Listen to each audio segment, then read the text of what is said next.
Lahi anta maksudi waridoka matlubi.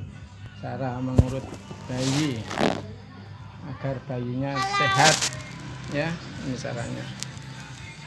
Nah, untuk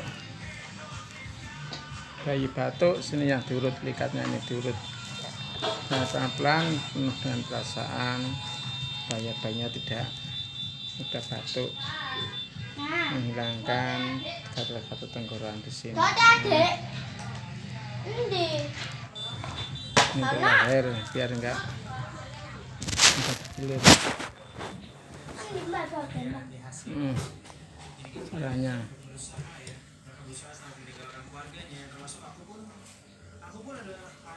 cara wujudnya dari atas ke bawah, ya.